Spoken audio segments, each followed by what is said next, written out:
नमस्कार दोस्तों, स्वागत है आपका स्टडी फॉर सिविल सर्विसेज में। देखिए, स्टडी फॉर सिविल सर्विसेज के छात्र हैं तो ये वाला टेलीग्राम जरूर ज्वाइन करके रखिए। यूट्यूब चैनल में हमारे साथ है तो भी ये वाला टेलीग्राम ज्वाइन करना बहुत ज्यादा जरूरी है। सारे नोटिफिकेशन, सारे अपडेट, सारे मोस्ट इंपोर्टेंट पिक्स, सारा रिवीजन सब कुछ यहाँ पे बताया जाता है। देखिए, ये हमारा एससीएस डेली क्विज चैनल है, इसमें डेली क्विज होती है, बिल्कुल फ्री में, इसको जरूर ज्वाइन कर लीजिएगा। ये हमारा इंस्टाग्राम का पेज है, इसको जरूर फॉलो कर लीजिएगा। Study for civil dot services करके अगर आप इंस्टाग्राम में सर्च करेंगे तो आपको मिल जाएगा। वीडियो के डिस्क्रिप्शन में इसकी लिंक दी हुई। इसमें आप स्टोरी सेक्शन जरूर देखते रहा करिए, प्लस इसमें हाईलाइट्स आते रहते हैं और प्लस पोस्ट आती रहती है, इनको जरूर फॉलो करते रहिए। नमस्कार दोस्तों, एक बार फिर से आपका बहुत बहुत स्वागत है स्टडी फॉर सिविल सर्विसेज में। और मैं एसके त्रिपाठी आज आप सभी के साथ जो हमारी daily current affairs news analysis की सीरीज है उसको यहाँ पर बाइलिंगुअल मैनर में कंटिन्यू करूंगा, कवर करूंगा। और ये जो आपके आर्टिकल्स होते हैं वो सभी लीडिंग न्यूज़पेपर्स से और लीडिंग वेबसाइट से गवर्नमेंट के लिए जाते हैं और आप लोगों को यहाँ पर उपलब्ध कराए जाते हैं, जो आप लोगों के लिए mainly for UPSC civil services और जो स्टेट पीसीएस के एग्जामिनेशंस होते हैं उनके लिए बहुत ही ज्यादा लाभदायी सिद्ध होगी ये सीरीज। तो आप लोग इस सीरीज को कंसिस्टेंट सतत रूप से लगातार रिवाइज करते हुए देखें और इसका महत्तम लाभ भी अर्जित करें। साथ ही दोस्तों, अगर आपने इस वीडियो में 5000 लाइक्स का टारगेट कंप्लीट किया तो आप लोगों को इसकी पीडीएफ जो है फ्री ऑफ कॉस्ट प्रोवाइड कराई जाएगी हमारे इंस्टाग्राम चैनल में। अगर अभी तक आप लोगों ने इंस्टाग्राम चैनल फॉलो नहीं किया है तो उसको जरूर उस पेज को फॉलो करें और इस पीडीएफ की पिक्स वहां से आप अवेल कर सकते हैं। तो आइए आगे की ओर चलेंगे और देखेंगे हम कि कौन कौन से टॉपिक्स को देखने जा रहे हैं हम लोग यहाँ पर। तो सबसे पहले गंगा कनेक्ट एग्जीबिशन है यूके का, नमामि गंगे आपने परियोजना सुनी होगी। ये एनवायरमेंटल एस्पेक्ट भी है और इसमें कॉपरेशन के लिए जो है ये देश के साथ एक तरीके का समझौते का एक इनिशिएटिव है। ठीक है, तो पेपर थर्ड में भी रख सकते हैं इसको और सेकंड में भी रख सकते हैं। इसके बाद स्वदेश स्कीम है आपकी, ये न्यूरोलॉजिकल एस्पेक्ट से रिलेटेड है। इसके लिए एक डेटाबेस पोर्टल बनाया गया है, ये आपका हेल्थ से रिलेटेड है, जीएस पेपर 2 में रख सकते हैं। और division of assets between UP and Uttarakhand, तो राज्यों के संदर्भ में है ये आपका जीएस पेपर 2 का पार्ट है। ये आपका राज्यों के मध्य जो है आपका विवाद संघर्ष जैसा होता है उससे रिलेटेड है। जब आपका डिवीजन हुआ, जब गठन हुआ था यूपी से उत्तराखंड का, तो वहां पर कुछ टेरिटरी का डिस्प्यूट था, उससे रिलेटेड यहाँ पर अभी दोनों मुख्यमंत्रियों के बीच में समझौता हुआ है। इसके बाद नेशनल कैडेट कॉर्प्स से आपका एनसीसी जिसको आप बोलते हैं, तो ये डायरेक्टली जो है आपका लिंक्ड होगा जीएस पेपर 2 से। आप इसको बिल्कुल फंडामेंटल ड्यूटीज के अंतर्गत जो है इसको उससे सिंक्रोनाइज्ड मान सकते हैं, है ना, कि देश के लिए, राष्ट्र के लिए जो है आम जन का, आम व्यक्ति का किस तरीके का सहयोग जो है किया जा सकता है, देश के प्रति उसकी क्या जिम्मेदारी है, उससे संदर्भित है। ये जीएस पेपर 2 का पार्ट है। इसके बाद क्रॉस बॉर्डर जो इंसॉल्वेंसी है उसके संदर्भ में ड्राफ्ट फ्रेमवर्क बनाया गया है, ये जीएस पेपर 3 का पार्ट है। और आपने पोयम वगैरह भी सुना होगा, है ना, उसी के संदर्भ में है ये आपका। तो यहां पर सबसे पहला टॉपिक देखेंगे और ये भी देखेंगे कि आज का जो दिन है वो महत्वपूर्ण दिवस है आपका, तो वर्ल्ड एड्स डे के रूप में इसको मनाया जाता है और थीम इस बार की है इंड इनइक्वालिटीज एंड एड्स। ठीक है ना, तो यहां पर पहला जो हमारा टॉपिक है, देखिए ज्योग्राफी से भी ये आपका रिलेटेड होगा। गंगा कनेक्ट एग्जीबिशन है यूके से, इसलिए जीएस पेपर 1 में रखा है। यहाँ पर इंटरलिंक्ड होते हैं सारे जीएस के पेपर्स, है ना, तो वो पूछा कहीं भी जा सकता है, आप उस एस्पेक्ट में उसको लिखेंगे मेंस में। तो यहाँ पर कंटेक्स्ट जो है, तो गंगा कनेक्ट एग्जीबिशन हुआ है अभी, that has been running across the UK from 8 November, concluded in London on 25 November. तो ये एक जो है विभिन्न स्थानों पर जो आयोजित किया जा रहा था एग्जीबिशन, गंगा कनेक्ट प्रदर्शनी है। यहाँ पर वहाँ के लोगों में भी जो है आपकी अवेयरनेस और वहां से हम उनको इंडल्ज करेंगे। आर&डी में भी, रिसर्च में भी, टेक्नोलॉजिकल जो है आपका एस्पेक्ट उसमें भी कॉपरेशन, फंडिंग में भी, इंफ्रास्ट्रक्चर बनाने में, युवाओं के अंदर जो है एक अवेयरनेस वाला जो है एक जो आपकी विचारधारा है उसको वहां पर एम्बेडेड करना, ये सारे एस्पेक्ट्स इसके अंतर्गत देखे जाएंगे। तो this has been a major effort of the national mission for clean Ganga, ये बिल्कुल ठीक है, 1985 का ये आपका है। उसके बाद फिर गंगा ट्रिब्यूनल वगैरह भी बना, आप लोगों को सब पता होगा। The high commission of India and सी गंगा जो है to engage with the international community of, अब देखिए अंतरराष्ट्रीय समुदाय, अब किसके किसके साथ, साइंटिस्ट भी होंगे, टेक्नोलॉजी इनोवेशन से रिलेटेड है, कंपनीज लाएंगे हम फंडिंग के लिए, है ना, इंफ्रास्ट्रक्चर बिल्ड करने के लिए, है ना, वेस्ट टू यूज जो आपका मैनेजमेंट होता है वो भी वहां पर लगाएंगे जो नार्डिक कंट्रीज में होता है, पॉलिसी मेकर्स को उसमें इन्वॉल्व करेंगे, इंडस्ट्री को, इन्वेस्टर्स को, फाइनेंस प्रोफेशनल्स को, तो सबको जो है एक साथ एक प्लेटफॉर्म में जोड़ा जा सके, इसलिए ये इनिशिएटिव लिया गया है। अब इसके बाद ये जो है आपका एक ग्लोबल एग्जीबिशन है that will showcase multiple facets of the river basin and connect with interested parties. तो जो भी स्टेक होल्डर्स हैं जो वहां पर रह रहे हैं उनके भी इंटरेस्ट को वहां पर मोबिलाइज किया जाएगा और एक तरीके से जैसे वाटर शेड मैनेजमेंट देखा था आपने, तो उस तरीके से ये रिवर बेसिन पे बेस्ड आपका कॉम्प्रिहेंसिव मैनेजमेंट प्रोग्राम है। जिसके अंदर सारे आपके एस्पेक्ट्स आएंगे, जो आपका एनवायरमेंटल एस्पेक्ट भी आएगा, इकोनॉमिकल भी आएगा, ठीक है ना, उसके अलावा आपका इनोवेशन भी आएगा वहां पर, ठीक है ना, इंफ्रास्ट्रक्चर से भी रिलेटेड है, टूरिज्म से भी रिलेटेड है, तो सारी चीजों में ये आपका इंटरकनेक्टेड है। इसका जो ऑब्जेक्टिव है ये है कि इसमें is to showcase the level of development in the Ganga river basin to a global community of environmental stakeholders। तो जो अंतरराष्ट्रीय वैश्विक समुदाय है उसको गंगा नदी बेसिन में विकास के स्तर को प्रदर्शित करना, वहां पर उनको जोड़ना, उनको जो है उनसे संपृक्त करना, जो भी पर्यावरण आपके स्टेक होल्डर्स है। इसके बाद दे मेड 10 की स्ट्रेटेजीज, तो 10 यहां पर की स्ट्रेटेजीज अनाउंसमेंट की गई है और उसको समराइज किया गया है। The highlights of the 2 weeks long exhibition, तो 2 वीक में उसको जो है वहां पर प्रदर्शित किया गया। ये इतना इंपॉर्टेंट नहीं है। अब उसमें जो हेडलाइंस है वो देख लेते हैं हम लोग। केवल हेडलाइंस से आपको पूरा का पूरा पैराग्राफ समझ में आ जाना चाहिए। Ganga connect UK community engagement chapter, मतलब क्या कि वहां के समुदाय का इंगेजमेंट करना, किससे, क्लीन गंगा प्रोजेक्ट से। तो कनेक्टिविटी है एक तरीके का। तो इसका मुख्य उद्देश्य क्या होगा कि ब्रिटेन के जो समुदाय हैं उनको साथ में जोड़ना और पूरे ब्रिटेन के जो समुदाय हैं, उनके जो सदस्य हैं, उनसे वहां पर कॉपरेशन करना, सहकारिता करना, ठीक है। फिर गंगा नदी बेसिन का वहां पर सतत जो है वहां प्रबंधन करना। ट्विनिंग ऑफ रिवर्स की बात की गई है, तो इसमें नॉलेज शेयर किया जाएगा, बेस्ट प्रैक्टिसेस को अपनाया जाएगा, एक्सपीरियंस किया जाएगा रिवर बेसिन मैनेजमेंट का। उसमें कम्युनिटी इंगेजमेंट प्रोग्राम्स को भी रखा जाएगा। अगर मान लीजिए कोई भी एनवायरमेंटल प्रोजेक्ट है या कोई भी आपका प्रोजेक्ट है, जब तक उसमें स्थानिक जो समुदाय है, जो वहां पर कम्युनिटी रिसाइड कर रही, निवासरत है, अगर उसका एक्टिव सक्रिय भागीदारी नहीं होगी तो वो कभी भी योजना सफल नहीं हो सकती। इसके बाद स्कॉटलैंड इंडिया वाटर पार्टनरशिप के बारे में यहां पर हाईलाइट किया गया है। यहां पर कोलैबोरेशन है, will support in channel the high level of interest among Scottish entities specialising in water into entering the Indian market and the Namami Gange programme will act as a major platform for Scottish entities to enter the Indian market. तो Indian market में जो है आपका inter करने का किसका, Scottish जो आपके एंटिटीज है जिनका स्पेशलाइजेशन है किसमें, वाटर मैनेजमेंट में, तो वो इंडियन मार्केट में भी इंटर कर पाएंगी और नमामि गंगे प्रोग्राम को सफल बनाने में क्या कर पाएंगी, अपना जो है एक्टिव पार्टिसिपेशन की जाएंगी, है ना। तो उसके लिए भी ये एक प्रमुख मंच के रूप में कार्यरत रहेगा। इसके बाद इंपैक्ट प्रोजेक्ट यूजिंग अर्थ जो गंगा फ्रेमवर्क है, तो ये आपका मेजर इंपैक्ट प्रोजेक्ट है जो आपका has been conceived to generate major economic activities. सीधी बात है कि मेजर इकोनॉमिक एक्टिविटीज क्या टूरिज्म से रिलेटेड नहीं है आपका ये, और of a select region along the banks of river. तो वैसे भी जो शहर प्रमुख नदियों के किनारे है वहां बहुत सारी पॉपुलेशन है, ठीक है। अगर वहां पर किसी भी तरीके का प्रोजेक्ट लगता है तो इकोनॉमिक एक्टिविटी होती, तो उसका डोमिनो इफेक्ट में सबको उसका आउटपुट मिलेगा, उसके फ्रूट्स जो है वो सबको अवेल होंगे।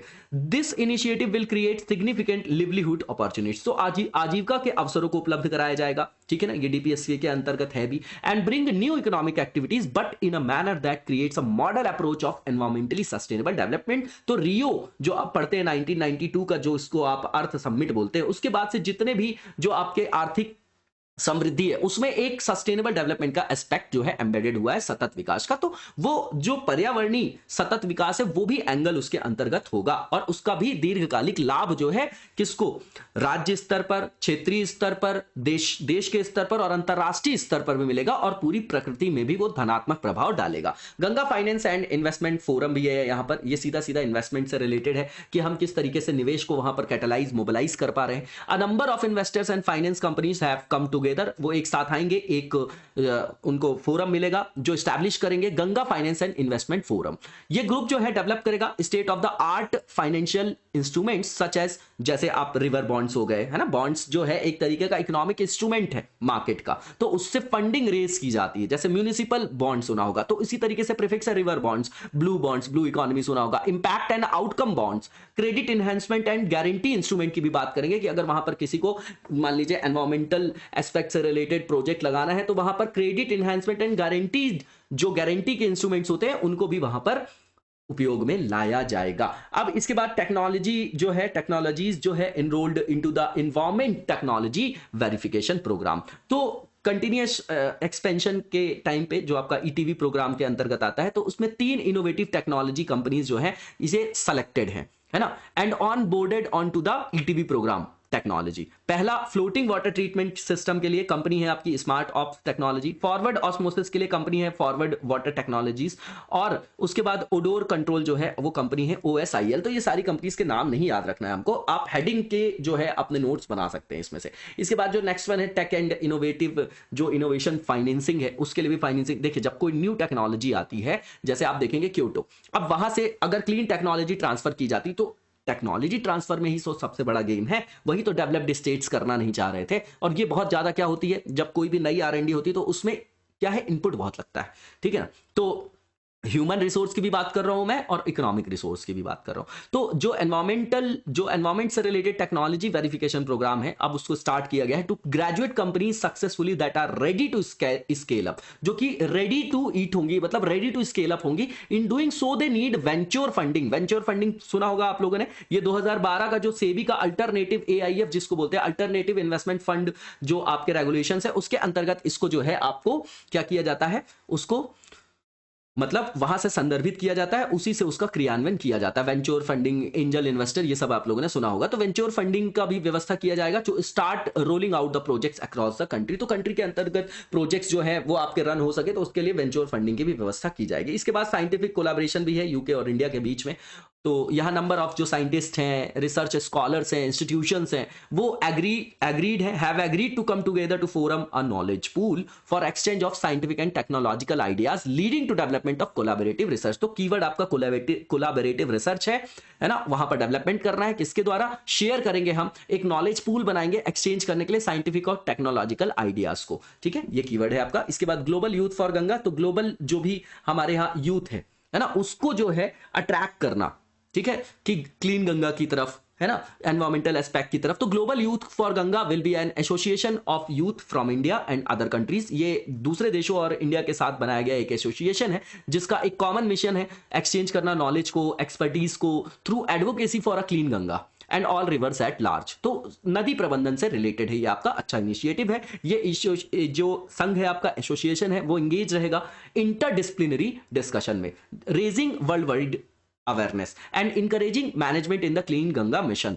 इसमें एक साथ लाया जाएगा यंग स्टूडेंट्स को, रिसर्चर्स को, प्रोफेशनल्स को अक्रॉस द ग्लोब, है ना, वैश्विक स्तर पर। ब्रिटेन में स्वच्छ गंगा चैरिटी को भी जो है वो फाइनल स्ट्रक्चर दे दिया गया है ना, फाइनलाइजेशन कर दिया गया है उसका। तो इसमें कम्युनिटी इंगेजमेंट चैप्टर की जो स्थापना की गई है वो इसलिए की गई है कि इसमें एक स्वच्छ गंगा यूके चैरिटी की स्थापना किया जाएगा और उसके क्रियान्वयन से जो है काफी समर्थन भी प्राप्त हुआ है ना। इसके लिए आवश्यक सक्षम वातावरण को अभी एक्टिव किया गया है, ठीक है ना। तो इसमें बहुत सारा सपोर्ट भी वहां पर मिल रहा है, नॉर्मल सा पॉइंट है। इसके बाद जो नेक्स्ट आर्टिकल है हमारा स्वदेश से रिलेटेड है, ये भी हेल्थ का पार्ट है आपका, GS पेपर 2। DBT जो है डिपार्टमेंट ऑफ बायोटेक्नोलॉजी, आपने सुना होगा, DST के अंतर्गत कार्यरत है। तो इसके द्वारा अभी हाल में ही एक जो है आपका विशिष्ट मस्तिष्क पहल का जो है वो शुभारंभ किया गया, डेटाबेस पोर्टल आप समझिए इसको। तो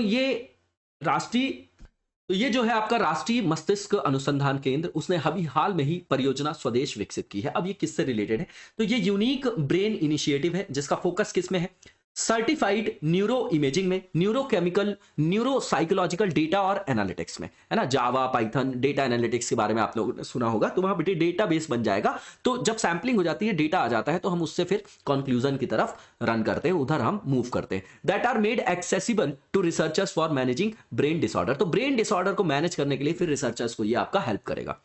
स्वदेश आपका फर्स्ट ऐसा large scale multi modal neuro imaging database है जो डिजाइन किया गया है स्पेसिफिकली इंडिया के लिए, इंडियन पॉपुलेशन के लिए। ये बिग डेटा आर्किटेक्चर है, एनालिटिक्स का पार्ट है इसमें, डेटा एनालिटिक्स, हडूप वगैरह आप लोग जानते होंगे, for various disease categories under one platform. तो एक ही प्लेटफॉर्म के अंतर्गत बहुत सारे ब्रेन डिसऑर्डर से रिलेटेड डिसीज को यहाँ पर रिसर्च करने में R&D वालों को, स्कॉलर्स को जो है ये हेल्प करेगा। डेटाबेस है ना, ये डायग्राम बना हुआ है, आप लोग इसको देख सकते हैं। इसके बाद जो स्वदेश है उसका इनॉग्रेशन डॉक्टर जितेंद्र सिंह, जो यूनियन मिनिस्टर है ऑफ स्टेट है, independent charge ministry of science and technology के, उन्होंने किया है नवंबर 2021 में। और ये सपोर्टेड है आपका जावा बेस्ड वर्कफ्लो एनवायरनमेंट से और पाइथन से। जावा और पाइथन पे ही आप जो है वो हडूप टेक्नोलॉजी को सीखते हैं, है ना। ये एक फ्रेमवर्क है जिसमें डेटा को क्या किया जाता है, सिस्टमैटिक किया जाता है। Backed by a dedicated storage system भी है इसमें, और ये प्रोवाइड करता है quality control, data analysis report और डेटा बैकअप्स भी। इसका जो डेवलपमेंट है वो फैसिलिटेट करेगा इंटीग्रेट करने के लिए मल्टी साइट डेटा और कोलैबोरेटिव रिसर्च वर्ल्ड वाइड। तो पूरे वैश्विक स्तर पर भी ये आपका कोलैबोरेटिव रिसर्च को प्रमोट करेगा मल्टी साइट डेटा के एस्पेक्ट में। इसके बाद अदर डेवलपमेंट्स जो है आपके डीबीटी के द्वारा एनबीआरसी के बारे में बताया जा रहा है यहाँ पर। तो डीबीटी एनबीआरसी ने डेवलप किया है several clinical research tools through स्वदेश के थ्रू। गौरी सिस्टम जो है ये आपका यूज करता है एडेप्टिव पैटर्न रिकॉग्निशन और लर्निंग स्कीम्स, किसके लिए? प्रिडिक्टिव सिंगल और डिफरेंशियल डायग्नोसिस के लिए। इसको डिजाइन किया गया है एमआरआई मॉडलिटीज के साथ, है ना। ये जो आपका मैग्नेटिक रेजोनेंस है ना, इमेजिंग, ये आपको पता होगा एमआरआई, और न्यूरो साइकोलॉजिकल बैटरीज, उसके लिए डिजाइन किया गया है। और निम्स स्टैट जो है STAT जो लिखा गया है, ये high performance state of the art automated statistical test selection and execution software package है। ठीक है, ये इसकी हाई एप्लीकेबिलिटी है, बहुत ज्यादा इसकी जो है प्रयोग है क्लिनिकल रिसर्च में। बिल्कुल फैक्चुअल चीजें हैं, इसमें कोई एनालिसिस का पार्ट नहीं होता। साइंस टेक बिल्कुल कंटेक्चुअल पूछा जाता है सिविल सर्विसेज में, ठीक है ना। और कल्पना जो है इंटीग्रेटिव पैकेज है, किसके लिए? विजुअलाइजेशन के लिए, प्री प्रोसेसिंग के लिए, और क्वांटिटेशन के लिए, जो भी एमआरएस डेटा वगैरह आपका होता है उसके परिमाणीकरण के लिए। प्रतीक जो है एनालाइज करता है मल्टी मॉडल आपका न्यूरो इमेजिंग डेटा है, और मिनिमाइज करता है need for expertise in handling different neuro imaging tools for processing and analysing multi modal data. तो ये सब जो है एग्जांपल के थ्रू दिया गया है, इसको बिल्कुल एक एक लाइन में आप समझ लीजिएगा, ठीक है। इसको ब्रीफ करने को कभी नहीं आएगा, किसके बारे में ब्रीफ करिए आप। स्टिमुलस जो टाइमिंग इंटीग्रेटेड मॉड्यूल है, वो एक तरीके का मल्टी मॉडल डिजाइन है उसका भी, और उसके अंतर्गत आप देखेंगे तो प्रेजेंटेशन सिस्टम है, रियल टाइम पार्टिसिपेंट रिस्पांस भी है उसमें, कलेक्शन सिस्टम है for functional MRI related purposes, mapping है ब्रेन एक्टिविटी की non invasively in normal healthy condition, and clinical evaluation of various brain disorder. तो ब्रेन से रिलेटेड जो भी आपकी छानबीन है ना, जो R&D उससे रिलेटेड ये सब आपके क्या है, इनोवेशन इसके द्वारा किए गए हैं। और इसके बाद जो टीम है वो वर्किंग है एक्सपेंड करने में इस प्रोजेक्ट को, जिसमें इंक्लूड किया जाएगा rich multi modal neuro imaging data sets for healthy and deceased cases. ठीक है, तो ये कुल मिला के कॉम्प्रिहेंसिव एक डेटा जो है आपका डेटाबेस रेडी किया जा रहा है, जो कि आपके स्कॉलर्स को बेनिफिट देगा। इसके बाद जो नेक्स्ट बारे में यहाँ पर लिखा गया है, किसके बारे में? डीबीटी के बारे में। तो बहुत इंपॉर्टेंट है आपका डिपार्टमेंट ऑफ बायोटेक्नोलॉजी, ये under the ministry of science tech आता है। ये प्रमोट करता है और इंप्रूव करता है बायोटेक्नोलॉजी के विकास को पूरे पैन इंडिया में, वो अपने डेवलपमेंट्स के द्वारा और इंप्लीमेंटेशन के द्वारा। किस किस फील्ड में? तो एग्रीकल्चर है, हेल्थ केयर है, एनिमल साइंस है, एनवायरमेंट और इंडस्ट्री है, बहुत सारी चीजें हैं इसकी। और वैसे भी बायोटेक्नोलॉजी हमारे लिए बहुत इंपॉर्टेंट है, प्रीलिम्स पॉइंट ऑफ व्यू से यूपीएससी के लिए फेवरेट टॉपिक है। अब यहाँ एनआरबीसी के बारे में बताया जा रहा है, तो ये नेशनल ब्रेन रिसर्च सेंटर है। ये ओनली इंस्टीट्यूट, एकमात्र ऐसा संस्थान है जो भारत में डेडिकेटेड है न्यूरो साइंस रिसर्च और एजुकेशन के लिए।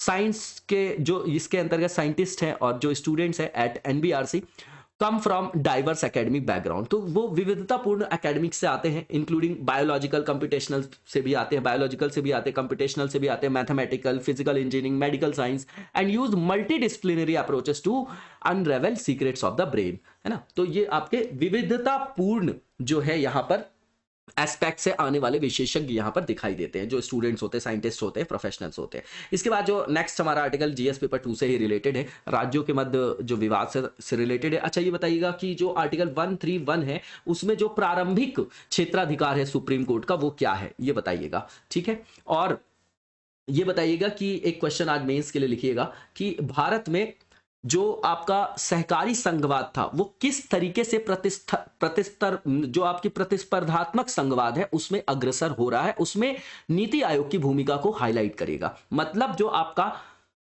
कोऑपरेटिव फेडरलिज्म था वो किस तरीके से जो है वो चेंज हो रहा है, वो शेप ले रहा है कॉम्पिटिटिव फेडरलिज्म का, विथ एग्जांपल, और इसमें हाईलाइट करिएगा आप, मतलब इंडियन पॉलिटिक्स सिस्टम के अंतर्गत आप देखेंगे, स्टेट और सेंटर के डोमेन में देखेंगे आप इसमें, और हाईलाइट करेंगे नीति आयोग के इनोवेशंस को, ठीक है ना। तो ये क्वेश्चन आप लिख के दिखाइएगा कमेंट बॉक्स में, और रिप्लाई जरूर किया करिए, क्योंकि जब टू वे कम्युनिकेशन होता है तभी मजा आता है, और वही हमारे लिए, हमारी पूरी टीम के लिए मोटिवेशन है, क्योंकि 24/7 हमारी टीम आप लोगों के लिए काम करती है कि किस तरीके से और अच्छे से अच्छा किया जा सके। तो यूपी और उत्तराखंड के बीच में यहाँ पर संपत्ति का बंटवारा है, तो यहाँ पर दोनों जो मुख्यमंत्री हैं योगी आदित्यनाथ और उत्तराखंड जी के जो पुष्कर सिंह धामी हैं, उन्होंने अभी संपत्ति और दोनों के बीच में जो आपका डिवीजन करना था एसेट्स और लायबिलिटी का, उसके संदर्भ में एक एग्रीमेंट किया है ना। तो जब विभाजन हुआ था और गठन हुआ उत्तराखंड का, यूपी का, तब से ये डिस्प्यूट बना हुआ था। इसका जो की पॉइंट है वो ये है कि it was a subject the two states have discussed and debate ever since Uttarakhand was carved out of UP 21 years ago. तो 2000 में हुआ था, 21 साल हो गए, अभी तक विवाद बना हुआ है। अब डिस्प्यूट का हिस्ट्री बता रहे हैं। तो जब उत्तराखंड फॉर्म किया गया नवंबर 9 को 2000 को, तो उत्तराखंड में एक मूवमेंट जो है वो देखिए, जब वहां पर ये गठन हुआ किसका, उत्तराखंड का, तो उत्तर प्रदेश में, है ना, following the Uttarakhand movement in undivided UP, तो अनडिवाइडेड यूपी में वहां पर आंदोलन हुआ था। और इसके बाद ये बहुत जल्दी देखते देखते ये आंदोलन जो है तेज गति पकड़ लेता है, और ये जो है डिस्प्यूट जो है वो बना रहता है over assets and liabilities. Mainly जो आपका डिस्प्यूट वाला रीजन था, इरिगेशन लैंड हो गई आपकी, ट्रांसपोर्ट हो गया, housing, forest, food and civil supplies हो गया, टूरिज्म डिपार्टमेंट हो गया, इन सब में डिस्प्यूट बना हुआ था। अब उत्तराखंड के जो लीडर थे would cite the Uttar Pradesh reorganisation act 2000 under which any property should be owned by the state where it is situated. तो जहां सिचुएटेड था उसी की ओनरशिप वहां पर थी, यही डिस्प्यूट का रीजन था, ठीक है ना। तो यूपी से अलग हो रहा है तो यूपी में ही रहा होगा, and would allege that UP had not handed over, और उसने वहां पर आरोप भी लगाया कि यूपी ने अभी तक हैंड ओवर नहीं किया वो कंट्रोल ऑफ इवन 41 कैनाल्स, जो कि फ्लो भी वहीं से होती उत्तराखंड से और खत्म भी वहीं होती बैक इनटू द उत्तराखंड। तो उसमें भी जो है स्वामित्व यूपी नहीं दे रहा था उत्तराखंड को। मैप देख जाइएगा एक बार, मैप जब भी देखने को मौका मिले पूरे दिन में एक बार सोने से पहले आप मैप जरूर देखा गया, इंडियन मैप भी और वर्ल्ड मैप भी। इसके बाद जो नेक्स्ट यहाँ पर पॉइंट है, तो यहाँ पर बताया गया है कि जो साइट बता रहे हैं उसके एग्जाम्पल, तो टिहरी डैम है आपकी, नानक सागर डैम है आपका, बैगुल डैम है, तुमारिया डैम है। तो ये जो 6 डैम लोकेटेड है उत्तराखंड में वो कंट्रोल किए जाते हैं यूपी के द्वारा। और हरिद्वार का जो अलकनंदा वाला गेस्ट हाउस है वो यूपी टूरिज्म के द्वारा, यूपी गवर्नमेंट के द्वारा कंट्रोल किया जाता है, और अब इसको हैंड ओवर किया जाएगा, उत्तराखंड को किया गया है ना। यही सब जो है यहाँ पर पैक्स हुए हैं। अब यहाँ पर सक्सेसिव जो गवर्नमेंट्स है दोनों स्टेट्स के have made attempts to resolve their issue, मतलब इस इशू को सॉल्व करने के लिए बहुत ज्यादा प्रयास किया उन्होंने, मीटिंग्स भी की, है ना, मिनिस्टर लेवल पे, ब्यूरोक्रेट्स लेवल पे, चीफ मिनिस्टर्स के लेवल पे, लेकिन अभी तक जो है कोई सॉल्यूशन नहीं था। अब जाके एग्रीमेंट हो रहा है। तो सम ओकेजन्स में देखा गया यहाँ पर कि जो डिस्प्यूट्स थे वो रिलेटेड थे आपके irrigation, transport, sharing of employees, liabilities, है ना, हैव रीच्ड द कोर्ट, तो कोर्ट तक वो गए आपके। While the case on sharing of employees has been resolve, जबकि जो एम्प्लॉइज की समस्या थी उसको रिजॉल्व भी कर लिया गया था, लेकिन जो अलग से और मैटर्स थे वो पेंडिंग थे। 2018 में त्रिवेंद्र सिंह रावत जी ने, उत्तराखंड के जो सीएम थे, उन्होंने एक फॉर्मूला भी प्रपोज किया था। इसके अंतर्गत जो इरिगेशन डिपार्टमेंट के एसेट्स है उनको डिवाइड किया जाता रेशो में 75:25 में, जिसमें उत्तराखंड का लार्जर चंक था। अब यहां पर जो अभी न्यूएस्ट एग्रीमेंट है उसके बारे में बता रहे हैं, तो इरिगेशन डिपार्टमेंट ऑफिशियल्स ने बताया कि दोनों राज्यों के बीच में जो आपका 15 दिन के भीतर एक ज्वाइंट सर्वे होगा 5700 हेक्टेयर्स लैंड में और 1700 बिल्डिंग्स में भी, जो उत्तराखंड में है, जो कंट्रोल में है यूपी के, है ना, under the control of UP irrigation department. फिर उसमें देखा जाएगा कि आगे फर्दर क्या करना है। यूपी ने भी यहां पर परमिशन दे दी है उत्तराखंड को कंडक्ट करने के लिए टूरिज्म और वाटर स्पोर्ट्स एक्टिविटीज। कहां पर, जो आपका धौरा है ना, धौरा है, बेगुल है और नानक सागर जल निकाय है, रुड़की है, उसमें जो अपर गंगा वाली जो आपकी कैनाल है उसमें भी उत्तराखंड को पर्यटन, जल क्रीड़ा संदर्भित एक्टिविटीज को वहां पर करने के लिए अनुमति दे दी गई है। और यूपी की जो इरिगेशन डिपार्टमेंट है उसके द्वारा भी इस पर जल्दी ही आदेश जारी किया जाएगा। यहां पर जो दोनों गवर्नमेंट है उन्होंने डिसाइड किया है कि इक्वल शेयर करेंगे वो किसको, इनकम को और लाइबिलिटीज को, जो जनरेट होगा आपका एसेट्स और प्रॉपर्टीज से उत्तर प्रदेश आवास विकास परिषद के द्वारा, जो लोकेटेड है आपका उत्तराखंड में। और अलकनंदा गेस्ट हाउस को भी ट्रांसफर किया जाएगा उत्तराखंड को और इनॉग्रेशन उसका किया जाएगा नेक्स्ट मंथ।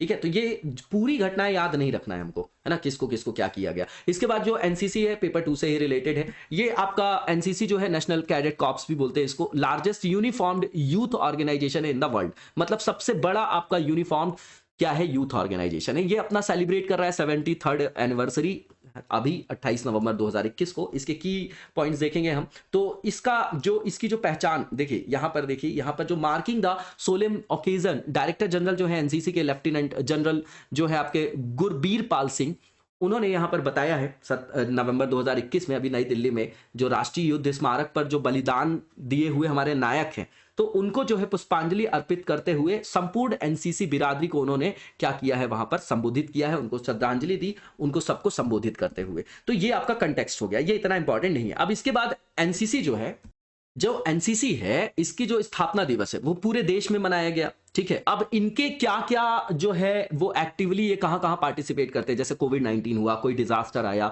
देश को जब भी आवश्यकता पड़ी तो ये फिर अपने आप ही खुद ही जो है ये योगदान देते हैं। उन्हीं सबको यहां पर इन्होंने जो है संबोधित किया। जैसे आपका ब्लड बैंक जो देखते हैं आप, रक्तदान शिविर, सामाजिक विकास कार्यक्रम, तो उसमें ये भाग लेते हैं। लास्ट ईयर जो कोविड-19 पैंडेमिक के दौरान जो बहुत सारे प्रतिबंध थे, वहां पर बहुत सारे कामों को एग्जीक्यूट किया जाना था, वहां पर इन्होंने अपनी पार्टिसिपेशन एक्टिवली दिया। तो सोशल डोमेन में रटने की जरूरत नहीं है, आप सोशल डोमेन में देखेंगे कहीं पर भी राष्ट्र को जरूरत है तो वहां पर ये अपना योगदान देते हैं। और इसमें यहां पर आप देखेंगे कि जो भी मिशन इनको दिया गया उनको बहुत इफेक्टिवली, प्रभावी ढंग से इन्होंने एग्जीक्यूट किया, पूरा किया।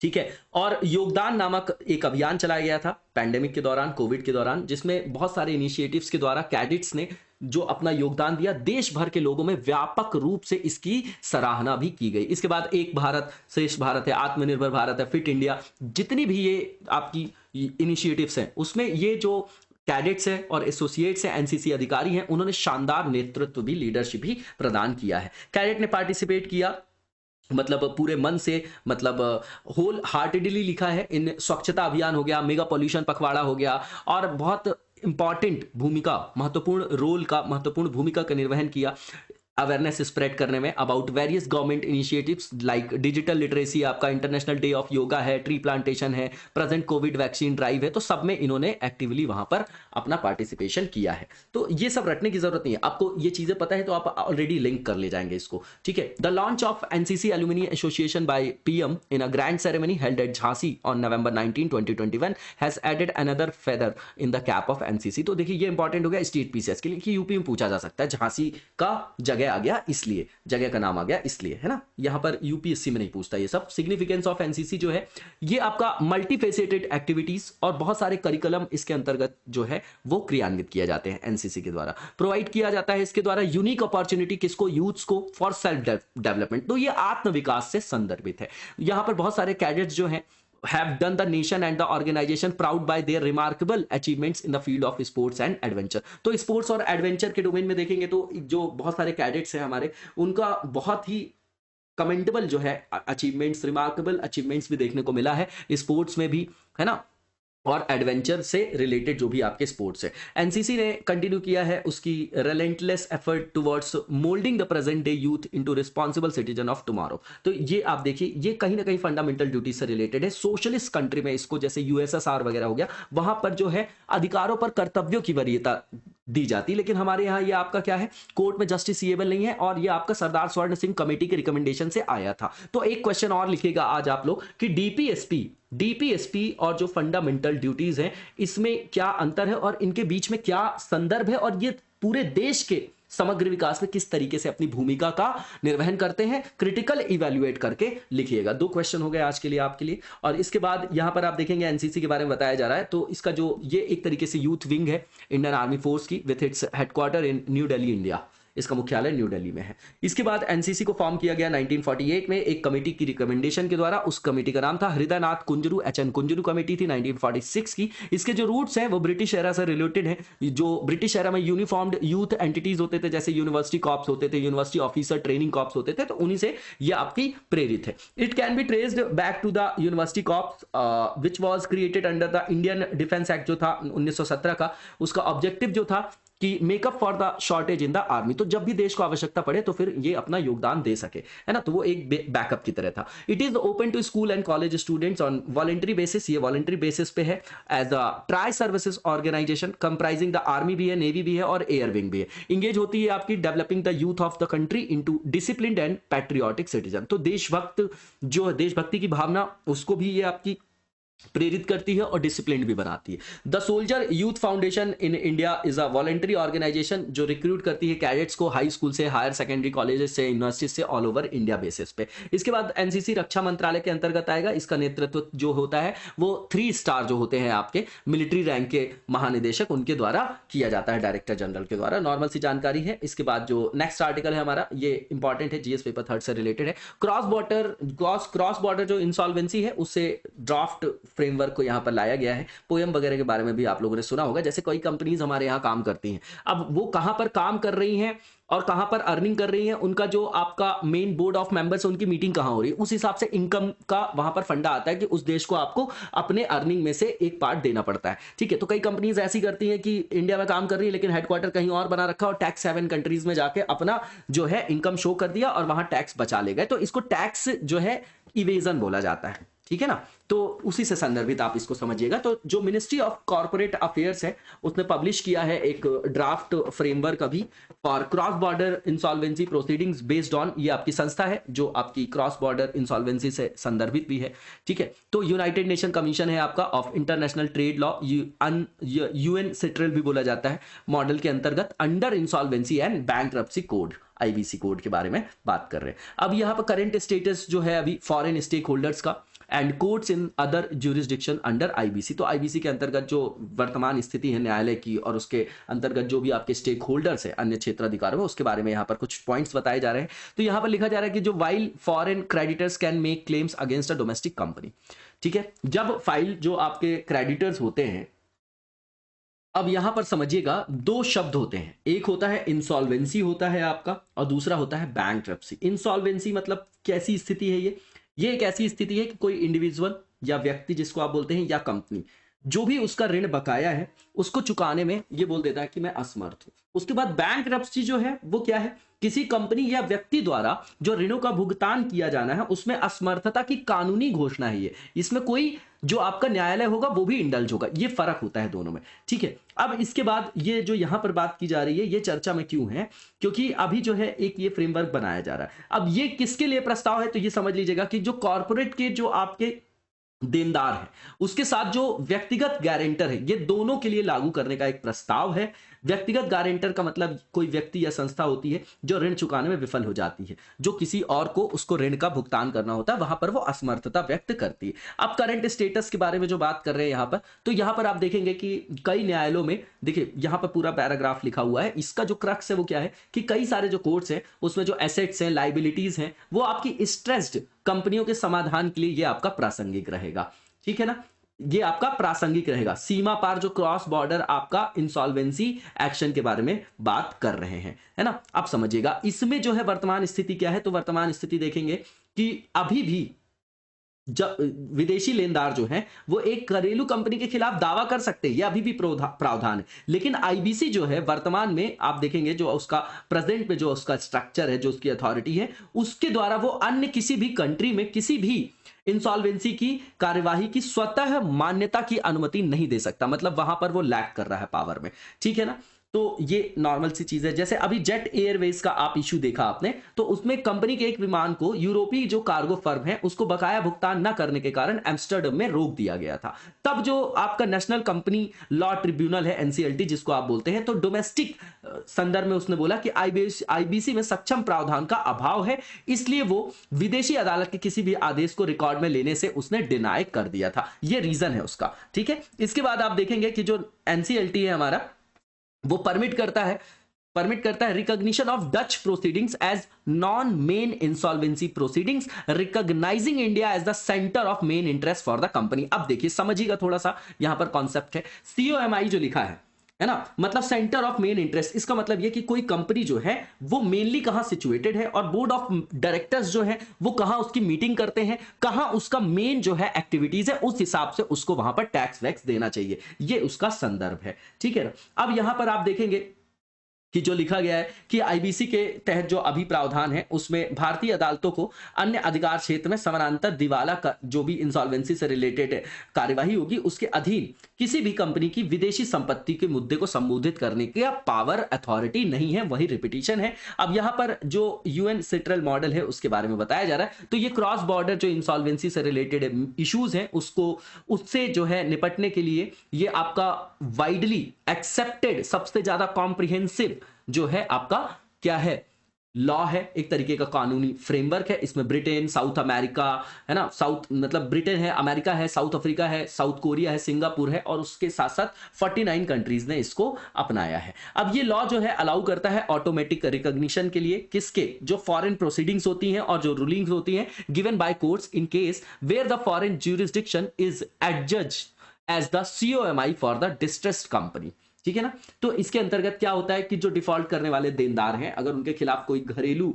दिवाला कार्यवाही जो है वो शुरू करना है या उसमें पार्टिसिपेट करना है, तो उसके लिए विदेशी दिवाला जो पेशेवर होते हैं, विदेशी लेनदार होते हैं, उन पर जो है डायरेक्ट एक्सेस को ये आपका अवेल कराता है, सीधी पहुंच को सुनिश्चित कराता है। उसके बाद आप देखेंगे तो जो विदेशी कार्यवाही उसकी मान्यता और उपचार का भी प्रावधान है यहाँ पर, ठीक है ना। फिर यहाँ पर सीओएमआई को भी जो है डिटरमाइन किया जाता है, उस आधार पर यहाँ पर सारी चीजों को एग्जीक्यूट किया जाता है। और सीओएमआई मैंने आपको पहले ही बताया कि वही मेन कंसेप्ट है जिस पर ये सब रूल्स को जो है इंप्लीमेंट किया जाता है। ये इसका इसका जो है निर्धारण इससे होता है कि कंपनी अपना मेन बिजनेस कहां कर रही है रेगुलर लेवल पे, उनके जो भी बोर्ड ऑफ डायरेक्टर्स है वो कहां पर मीटिंग्स कर रहे हैं, कहां पर उनका रजिस्टर्ड ऑफिस है, उसके आधार पर फिर टैक्स वगैरह जो होते हैं वो वहां पर लिए जाते हैं। अब यहां पर जो फ्रेमवर्क है क्रॉस बॉर्डर इंसॉल्वेंसी जो अडॉप्ट किया गया इंडिया में, may like in the case of some other countries require reciprocity लिखा है from any country which seeks to have its insolvency proceedings recognised by Indian courts. Normal सी चीज है ये आपकी। इसके बाद ये जो है यहां पर बताया जा रहा है this would allow Indian proceedings for foreign corporate जो डेप्टर्स है to be recognised in foreign jurisdiction. तो ये विदेशी जो कॉर्पोरेट देनदार है उनके लिए भारतीय कार्यवाही को भी विदेशी अधिकार क्षेत्र में मान्यता प्रदान करने के लिए अपनी अनुमति देगा। तो यहां पर ईज ऑफ डूइंग बिजनेस हो जाएगा। इसके बाद जो इंडिया का फ्रेमवर्क है उसका क्या डिफरेंस है मॉडल लॉ से, तो वो बताया जा रहा है। तो सीधी बात है जो भी देश जो यूएन की सिट्रल मॉडल फ्रेमवर्क है उसको अपनाते हैं तो वो अपनी डोमेस्टिक जो भी रिक्वायरमेंट्स होती घरेलू आवश्यकता है उनके संदर्भ में वहां पर चेंजेस भी करते हैं। ठीक है, तो भारत के संदर्भ में भी ऐसा चेंज है। तो भारतीय जो क्रॉस बॉर्डर इंसॉल्वेंसी फ्रेमवर्क है उसमें जो फाइनेंशियल सर्विस प्रोवाइडर्स है उनको क्रॉस बॉर्डर इंसॉल्वेंसी कार्यवाही के अधीन होने से बाहर करता है। वहीं कई देश जो है वो इस तरीके के फ्रेमवर्क में उनके जो प्रावधान है उसमें बैंक और बीमा जैसी जो महत्वपूर्ण वित्तीय सेवा प्रदान करने वाली कंपनियां होती हैं उनको वो छूट देते हैं, लेकिन ये अंतर भारत से संदर्भित है, ये आप देख लीजिएगा। इसके बाद यहां पर जो नेक्स्ट वन लिखा गया है कि रिपोर्ट में ये भी रिकमेंडेशन दी गई है that companies undergoing the pre packaged insolvency resolution process be exempted from cross border insolvency proceedings as the provisions for pre packaged जो आपका इंसॉल्वेंसी रिजोल्यूशन है प्रोसेस है ना, उसमें PIRP जिसको बोला जा रहा है have been introduced recently and the jurisprudence and practice under the pre pack mechanism are at a nascent stage. ठीक है ना, नासेंट मतलब बिल्कुल शुरुआती चरण, बिल्कुल टेक्निकल टर्म है आपका, प्लेट टेक्टोनिक में आप लोगों ने देखा होगा। तो यहां पर क्या है कि जो भी PRIP से गुजर रही कोई कंपनी उस प्रोसेस से, तो उसको क्रॉस बॉर्डर दिवालिया कार्रवाई से छूट देना चाहिए वहां पर। क्यों?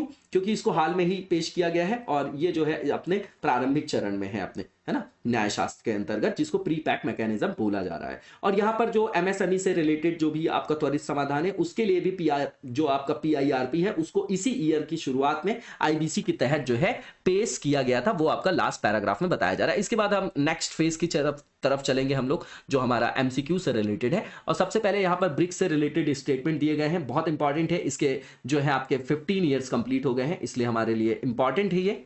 तो इस वर्ष ये इंपॉर्टेंट है प्रीलिम्स के लिए भी। ब्रिक्स हमेशा से ही इंपॉर्टेंट है, हर बार के लिए इंपॉर्टेंट होता है, ये बहुत इंपॉर्टेंट है। रीजनल ये आपकी क्या है, एक फोरम है।